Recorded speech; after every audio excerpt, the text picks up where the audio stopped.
والإسلام ديني ومحمدا رسول.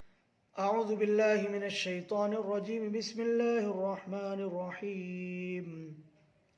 قل إنما أدعو ربي ولا أشرك به أحدا قل إني لا أملك لكم ضرا ولا رشدا قل إني لن يجيرني من الله أحد ولن أجد من دونه ملتحدا إلا بلاغا من الله ورسالاته ومن يعص الله ورسوله فإن له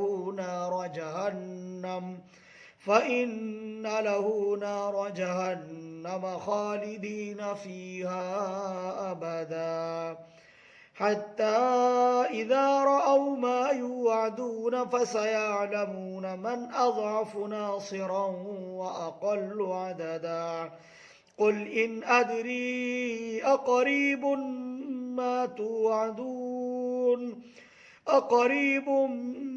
توعدون أم يجعل له ربي أمدا عالم الغيب فلا يظهر على غيبه أحدا إلا من ارتضى من رسول فإنه يسلك من بين يديه ومن خلفه رصدا ليعلم أن قد أبلغوا رسالات ربهم وأحاط بما لديهم وأحصى كل شيء عددا صدق الله مولانا العظیم.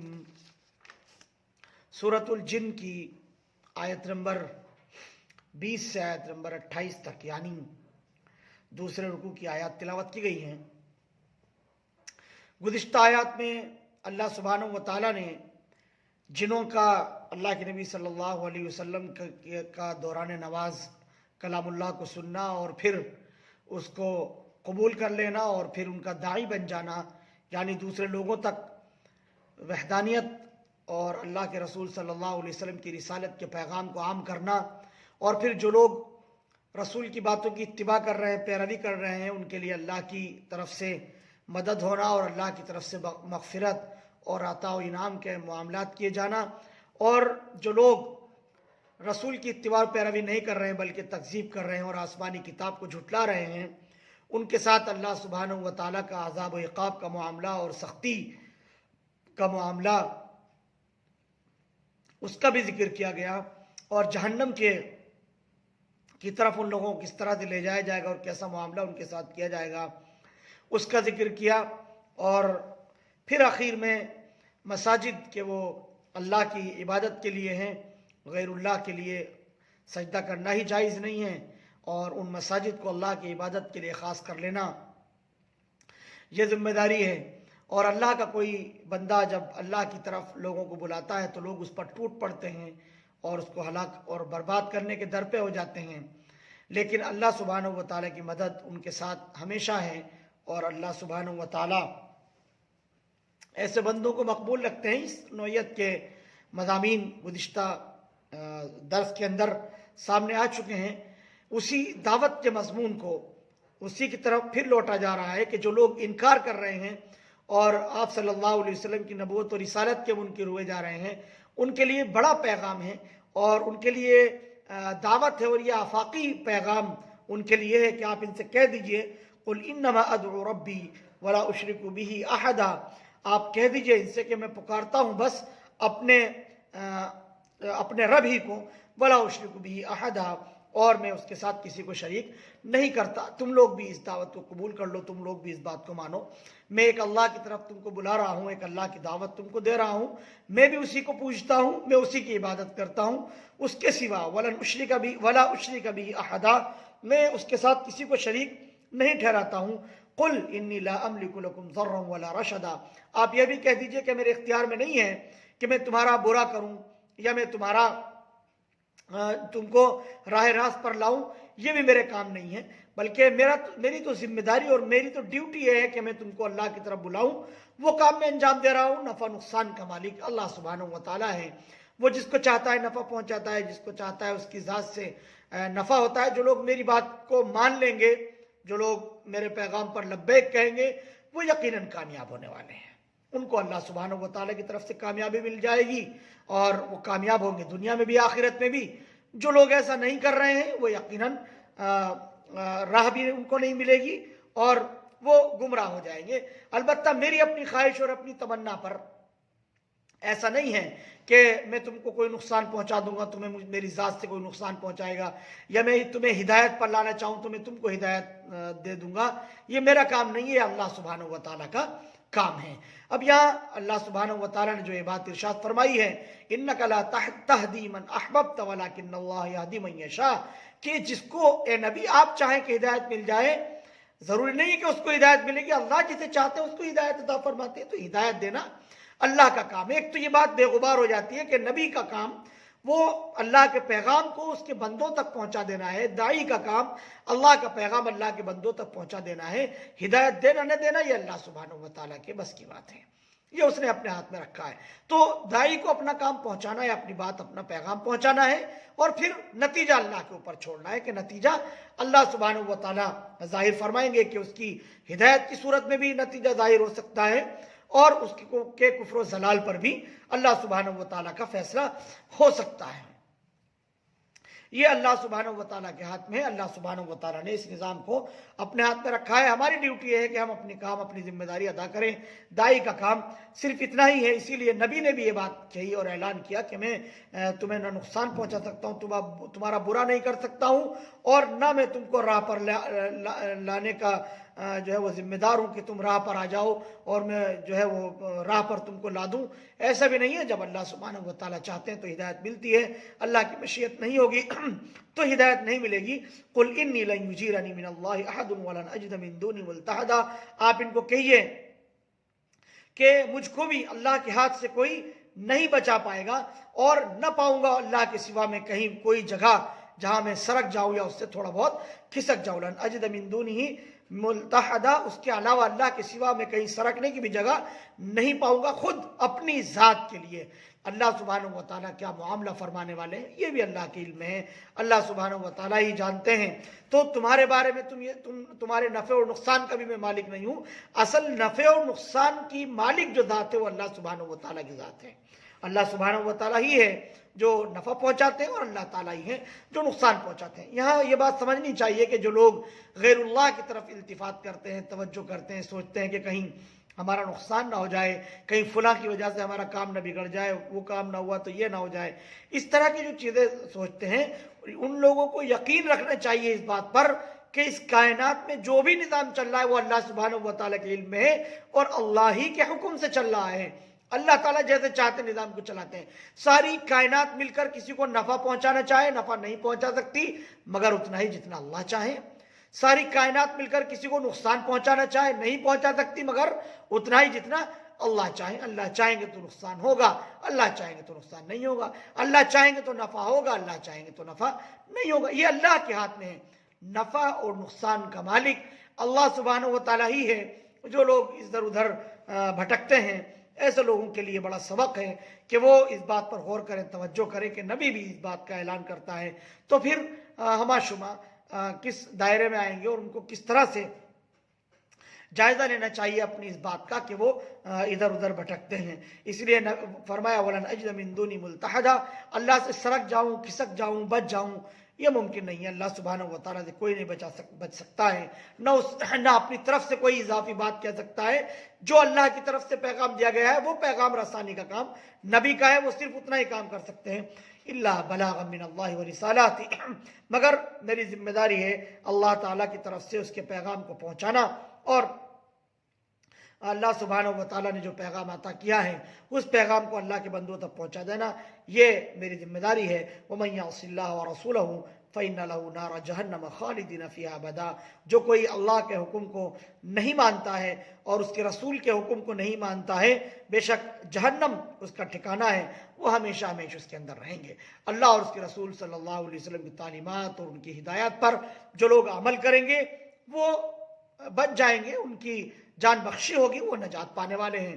اور جو لوگ ایسا نہیں کر رہے ہیں بلکہ نافرمانی مستقل کر رہے ہیں تو وہ لوگ ہمیشہ ہمیشہ کی جہنم میں رہیں گے۔ اللہ سبحانہ و تعالیٰ نے ہمیشگی کا عذاب ان کے لیے مقرر کیا ہے، متعین کیا ہے۔ تو یہاں پر یہ بات واضح ہوئی کہ نجات کا مدار صرف اور صرف اللہ اور اس کے رسول صلی اللہ علیہ وسلم کی اطاعت و تابعداری ہے، فرما برداری ہے۔ اطیعوا اللہ و اطیعوا الرسول، یہ اصل چیز ہے۔ اللہ کی اطاعت کی جائے، اللہ کے رسول صلی اللہ علیہ وسلم کی اطاعت کی جائے، اور جو اولی الامر ہیں ان کی اطاعت کی جائے، اور جو اللہ اور اس کے رسول صلی اللہ علیہ وسلم کے پیغامبر ہیں ان کی باتوں کو لوگوں تک پہنچاتے ہیں، علماء ہیں، اہل اللہ ہیں، وہ اللہ کا پیغام اللہ کے بندوں تک پہنچا رہے ہیں، ان کی بات مانی جائے۔ جو بھی قرآن و حدیث کی روشنی میں بات کہی جا رہی وہی قابل اعتبار ہے، اسی پر چل کر کامیابی ہو سکتی ہے، اس کے سوا کہیں کامیابی نہیں ہے۔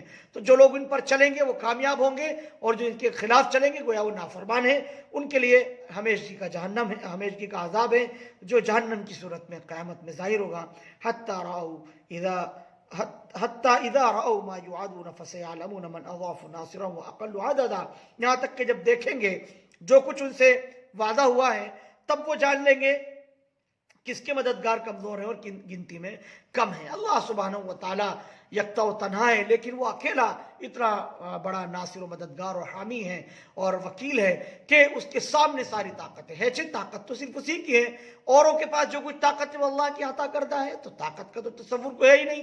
قیامت میں واضح ہو جائے گا کہ جو لوگ دوسروں کو اللہ کے خلاف اپنا حامی اور ناصر و مددگار جان رہے تھے، یا اللہ کے اور اس کے رسول صلی اللہ علیہ وسلم کے احکامات کے خلاف چل رہے تھے، ان کی آنکھیں کھل جائیں گی، ان کو پتہ چل جائے گا کہ ہم سے کتنی بڑی چوک ہوئی ہے، ہم کتنی بڑی غلطی کر کے آئے ہیں دنیا کے اندر۔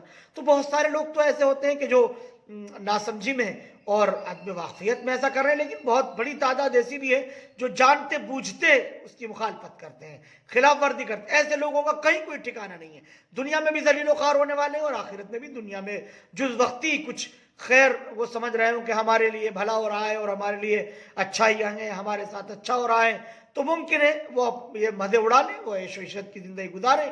کتنے دن کی زندگی ہے، ایک تو روز ختم ہو جانے والی ہے، ختم ہو جائے گی، مٹ جائے گی، تو وہ باقی رہنے والی تو زندگی نہیں ہے، یہ زندگی تو ختم ہو جانے والی ہے۔ تو دھوکہ ہے انسان کے سامنے ہے، لیکن وہ اگر یہ سمجھ رہا ہے کہ میں ہمیشہ یہی رہوں گا، تو یہ اس کی خام خیالی ہے، غلط تصور ہے۔ جو دنیا کے اندر آج تک آیا ہے واپس گیا ہے، وہ ہے ہی نہیں، دنیا کے اندر کوئی بھی نہیں ہے۔ تو جو وہاں سمجھ میں آئے گا، یہ بات وہاں پر واضح ہو جائے گی کہ جو کچھ وعدہ کیا گیا تھا دنیا میں جیسے جیسے بتایا جا رہا تھا، یہاں تو سب کچھ ویسے ہی ہو رہا ہے۔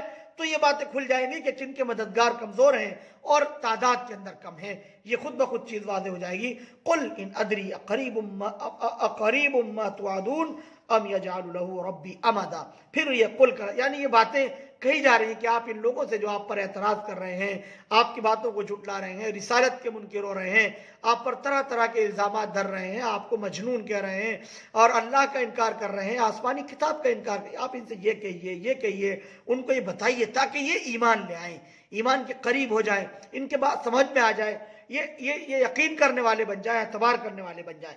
قل ان ادری قریب ما توعدون ام یجعل له ربی امدا، کہیے میں نہیں جانتا کہ نزدیک ہے جس چیز کا تم سے وعدہ ہوا ہے، یا کر دے اس کو میرا رب ایک مدت کے بعد، یہ تو اللہ ہی جانتا ہے۔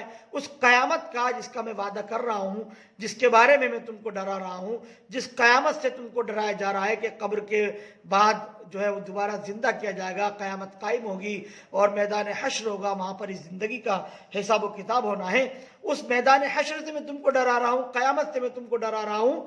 یہ مجھے پتہ نہیں ہے کہ کب آئے گی قیامت، کتنی قریب ہے کتنی دور ہے، اس کا مجھے علم نہیں ہے، میں نہیں جانتا کہ وہ قریب ہے یا میرے رب نے اس کی کوئی مدت مقرر کر رکھی ہے، طے کر رکھی ہے، وہ کب کی کر رکھی ہے میرا رب جانتا ہے۔ آپ کہیے کہ میں نہیں جانتا کہ جس چیز کا تم سے وعدہ ہوا ہے میرا رب اس کو ابھی کر دے یا بعد میں کرے، یا اس نے اس کی کوئی مدت ٹھہرا رکھی ہے، یہ وہی جانتا ہے۔ عالم الغیب فلا یظہر علی غیبہ احد، کہ وہ عالم الغیب ہے، بھیدوں کا جاننے والا ہے، فلا یظہر علی غیبہ احد، سو وہ خبر نہیں دیتا اپنے بھید کی کسی کو بھی، اس کا بھید جو کچھ بھی ہے، غیب کے پردے میں کیا کیا چیزیں مخفی ہیں وہ اللہ ہی جانتا ہے۔ خاص طور پر امور قیامت کو اور وقوع قیامت کو اللہ سبحانہ و تعالیٰ نے اپنے علم میں رکھا ہے، اس بات کو مخفی رکھا گیا ہے، نبیوں کو بھی نہیں دیا گیا۔ تو انبیاء کو اس چیز کا علم عطا نہیں کیا گیا تھا۔ حضرت جبرائیل علیہ السلام کے سوال کے بارے میں حدیث جبریل میں اللہ کے نبی صلی اللہ علیہ وسلم نے فرمایا بل مسئول عنہا بعلم من السائل، کہ جو مسئول ہے، حضرت جبریل علیہ السلام نے جب پوچھا تھا کہ قیامت کے بارے میں کچھ بتائیے، قیامت کب آئے گی، تو اللہ کے نبی صلی اللہ علیہ وسلم نے جواب میں بات ارشاد فرمائی تھی کہ جتنا جو ہے وہ آپ کو علم ہے قیامت کا، مجھے بھی اتنا ہی پتا ہے، یعنی مجھے بھی اس کے بارے میں کچھ نہیں پتا، تمہیں بھی اس کے بارے میں کچھ نہیں پتا۔ تو حضرت جبرائیل علیہ السلام نے معلوم کیا اور پوچھا کہ اس کی قیامت کی نشانیاں بتا دیں، علامات بتا دیجیے۔ پھر اللہ کے نبی صلی اللہ علیہ وسلم نے قیامت کی علامات بتائیں۔ تو اس بات کو مخفی رکھا گیا، پوشیدہ رکھا گیا۔ قیامت آئے گی تو ضرور ایک یقینی اور حتمی شے ہے کہ قیامت آ کر کے رہے گی، اللہ سبحانہ و تعالیٰ ایک دن سب کو جمع کریں گے، اکٹھا فرمائیں گے، یہ تو یقینی بات ہے، طے شدہ ہے کہ ایک وقت آئے گا اللہ سبحانہ و تعالیٰ سارے اولین اور آخرین اور نبی اور رسول تمام کے تمام کو جمع فرمائیں گے، اکٹھا فرمائیں گے، سب کے سب کو جمع فرمائیں گے۔ لیکن اس کے دن کیا ہے، اس کی تاریخیں کیا ہیں، کتنے سال باقی رہ گئے ہیں، اس چیز کا علم نہیں دیا گیا۔ اس کی علامتیں بتائی گئی ہیں، اس کی نشانیاں بتائی گئی ہیں۔ اللہ کے نبی صلی اللہ علیہ وسلم نے اس کی بہت ساری نشانیاں شمار کرائی ہیں جو قرب قیامت ظاہر ہوتی رہیں گی۔ بہت ساری علامات ایسی ہیں جو ظاہر ہوتی رہتی ہیں، ہو رہی ہیں، بہت ساری علامات ایسی ہیں جو ظاہر ہوں گی قیامت سے پہلے پہلے، پھر قیامت آ جائے گی۔ اسی کی طرف اشارہ کیا گیا فلا یظہر علی غیبہ احدا، وہ اپنے غیب پر اور اس طرح کی باتوں کا کسی کو بھید نہیں دیتا ہے، وہ اللہ سبحانہ و تعالیٰ کے علم میں ہے، مخفی ہے، اس کے بارے میں اللہ سبحانہ و تعالیٰ ہی زیادہ جانتا ہے۔ الا من ارتضى من رسول فانه يسلك من بين يديه ومن خلفه رصدا، مگر جو پسند کیا اس نے، وہ اپنے کسی رسول کو دے دیا تو وہ چلاتا ہے اس کے آگے اور پیچھے جو ہے چوکیدار کی صورت میں، یعنی جو اللہ سبحانہ و تعالیٰ کے نبی و رسول ہیں، جو پیغامبر ہیں، ان کو اللہ سبحانہ و تعالیٰ اس کی کچھ نہ کچھ چیزیں عطا فرماتا رہتا ہے۔ اللہ کے نبی صلی اللہ علیہ وسلم کو جیسی جیسی ضرورت ہوتی ہے وہ ان کو عطا کیا جاتا ہے، ان کو وہ علم دے دیا جاتا ہے، ورنہ اللہ سبحانہ و تعالیٰ اس کو پردہ خیر میں رکھتے ہیں۔ چنانچہ بہت ساری روایت کے اندر آتا ہے اللہ کے نبی صلی اللہ علیہ وسلم کو ضرورت پیش آئی تو اس کے سلسلے میں وحی نازل ہوئی، بذریعہ وحی اللہ کے نبی صلی اللہ علیہ وسلم کو بتایا، یا رسولوں کو وحی کے ذریعے سے اللہ سبحانہ و تعالیٰ علم عطا فرماتے ہیں، غیب کا علم بھی عطا فرماتے ہیں۔ تو کلیتاً یہ بھی نہیں کہا جا سکتا کہ بہت سے لوگ جو عقیدہ رکھتے ہیں نبیوں کے بارے میں کہ وہ عالم الغیب ہیں، ان کو سارا علم غیب ہوتا ہے، وہ بھی غلط ہیں۔ پھر بعض لوگوں کو یہ تصور ہو جاتا ہے کہ غیب کی باتیں نہیں پتہ ہے تو پھر یہ باتیں کیسے معلوم ہے، یعنی رسول کو کچھ بھی غیب نہیں ہے۔ تو ایسا بھی نہیں ہے، بلکہ رسولوں کو، انبیاء علیہ السلام کو غیب کی وہ باتیں معلوم ہوا کرتی تھی جو اللہ سبحانہ و تعالیٰ ان پر منکشف فرماتے تھے۔ اللہ سبحانہ و تعالیٰ نے جو باتیں چاہی وہ اپنے رسول کو بتا دی۔ الا من ارتضى من رسول، اپنے رسولوں میں سے جس کو چاہا، جن باتوں کو چاہا ان کے بارے میں بتا دیا۔ ذوالقرنین کے بارے میں بتایا، اصحاب کہف کے بارے میں اللہ سبحانہ و تعالیٰ نے بتایا، اور یسألونک عن الانفال، انفال کے بارے میں اللہ کے نبی صلی اللہ علیہ وسلم کو بتایا۔ یسألونک عن الروح، روح کے بارے میں اللہ سبحانہ و تعالیٰ نے فرمایا قل الروح من امر ربی، یہ بتا دیا گیا۔ بہت ساری چیزیں تھیں جو اللہ کے نبی صلی اللہ علیہ وسلم کو بذریعہ وحی بتا دی جاتی تھیں۔ تو غیب کی بہت ساری چیزیں جو پہلے سے مخفی تھیں وہ رسول اللہ صلی اللہ علیہ وسلم کے اوپر ان پردوں کو کھولا گیا اور آپ صلی اللہ علیہ وسلم کو ان کے بارے میں بتایا گیا۔ لیکن وہی چیزیں جو اللہ سبحانہ و تعالیٰ نے چاہی وہ بتا دی، باقی قیامت ان معاملات میں سے نہیں ہے کہ ان کے بارے میں رسول کو بھی بتا دیا گیا ہو۔ قیامت تو ایک مخفی امر ہے، اس کو پوشیدہ رکھا گیا ہے، اس کو چھپا کر کے رکھا گیا ہے۔ وہ رسول اللہ صلی اللہ علیہ وسلم سے بھی مخفی رہی، اور رسول اللہ صلی اللہ علیہ وسلم کو بھی صرف علامات قیامت کا علم تھا، قیامت کی حتمی تاریخوں کا علم رسول اللہ صلی اللہ علیہ وسلم کو بھی نہیں تھا۔ لِيَعْلَمَ أَنْ قَدْ أَبْلَغُوا رِسَالَاتِ رَبِّهِمْ وَأَحَاطَ بِمَا لَدَيْهِمْ وَأَحْصَىٰ كُلَّ شَيْءٍ عَدَدًا، تاکہ جانیں کہ انہوں نے پہنچائے پیغام اپنے رب کے اور قابو میں رکھا ہے جو ان کے پاس ہیں اور گن لی ہے ہر چیز کو اللہ سبحانہ و تعالیٰ نے گنتی کرنا ہر چیز اللہ سبحانہ و تعالیٰ کا جو پیغام ہے اپنا اللہ سبحانہ و تعالیٰ کی جانب سے وہ پہنچا دیا ہے اور ہر چیز کو اللہ سبحانہ و تعالیٰ نے اپنے قبضے قدرت میں رکھا ہے اور ہر چیز کی گنتی اللہ رب العالمین کے پاس ہے. وہ جانتا ہے ہر چیز کے اعداد و شمار اللہ ہی کے پاس ہیں. اللہ کے علاوہ کوئی کچھ نہیں جانتا. اللہ سبحانہ و تعالیٰ کا علم غیب تو ایسا ہے کہ وہ سمندروں کی تہوں میں کہ کتنے قطرات ہیں اور کتنے ذرات سمندر کی تہ میں ہیں وہ ان سے بھی واقف ہیں. پہاڑوں کی بلندی پر کیا ہے اور پہاڑوں کے اندر کتنے ذرے ہیں اللہ سبحانہ و تعالیٰ کو ان کے بھی اعداد اور شمار اور اللہ سبحانہ و تعالیٰ کو اس کا بھی علم ہے. پیڑ پودے پتے اور انسان ہر چیز کا علم اللہ سبحانہ و تعالیٰ ہی کو ہے. اللہ سبحانہ و تعالیٰ نے ہر چیز کا علم اپنے پاس رکھا ہے. یہ علم اللہ سبحانہ و تعالیٰ نے کسی کو عطا نہیں فرمایا ہے. اللہ سبحانہ و تعالیٰ کی ذات کے ساتھ خاص ہیں. ہر چیز کا علم اللہ سبحانہ و تعالیٰ کو ہے اور اس اعتبار سے اللہ سبحانہ و تعالیٰ کو جو علم ہے ہر چیز کو شامل ہے. کائنات کی ہر چیز کو شامل ہے. کوئی چیز کائنات کی اللہ سبحانہ و تعالیٰ کے سے مخفی نہیں ہے. اللہ سبحانہ و تعالیٰ کے علم میں ہے ہر چیز. حتیٰ کہ انسان کے بارے میں اللہ سبحانہ و تعالیٰ جانتے ہیں دلوں کے اندر کیا کیا باتیں کس وقت کس انسان کے چل رہی ہیں. ہر ایک انسان کے دل کی بات اس کے دھڑکن میں کیا ہے وہ اللہ سبحانہ و تعالیٰ کے علم میں ہے. انسان اپنی نگاہ جھپک رہا ہے اپنی کنکھیوں سے وہ کیا کچھ کر رہا ہے کیا کچھ کرنا چاہتا ہے اس کا علم اللہ سبحانہ و تعالیٰ کو ہے. ہر چیز کو اللہ سبحانہ و تعالیٰ کا علم محیط ہے. ہر چیز سے وہ باخبر ہے واقف ہے. ہر چیز کو اس نے گن لیا ہے اور شمار کر لیا ہے. ایسا ہے وہ رب ایسا عظیم وہ رب ہے. ہر چیز کا وہ پالنہار ہے. تو اس رب کی وحدانیت کی طرف بلایا گیا دعوت دی گئی. اس رب کو چھوڑ کر یہ انسان غیر اللہ کی عبادت کے اندر لگا ہوا ہے غیر اللہ کو پوجنے میں لگا ہوا ہے. ایک اللہ کو جو طاقتور ہے ہر چیز پر قادر ہے اس کو چھوڑ کر یہ غیر اللہ کی طرف بھٹک رہا ہے پھٹک رہا ہے. تو اس سے بڑا کمزور اور کون ہو سکتا ہے. اس کے علاوہ جنات کی مثال پیش کی گئی کہ جنات نے اللہ کے نبی صلی اللہ علیہ وسلم کو قرآن پڑھتے ہوئے سن لیا. ان کو جان بوجھ کر نہیں سنایا گیا ان کو بتایا نہیں گیا اس کی طرف توجہ نہیں دلائی گئی بلکہ حضور پاک علیہ السلام کو تو بعد میں علم ہوا. آپ صلی اللہ علیہ وسلم کو پتہ بھی نہیں تھا. صرف قرآن کریم کو سن کر وہ ایمان لے آئے اسلام کے اندر داخل ہو گئے. اور نہ صرف یہ کہ قرآن کو سن کر اسلام قبول کیا بلکہ وہ اسلام کے داعی بن گئے. ایک مرتبہ قرآن کریم کو سن لیا اور جنات اسلام کے داعی بن گئے. آج ہم قرآن کریم کو سنتے بھی ہیں پڑھتے بھی ہیں.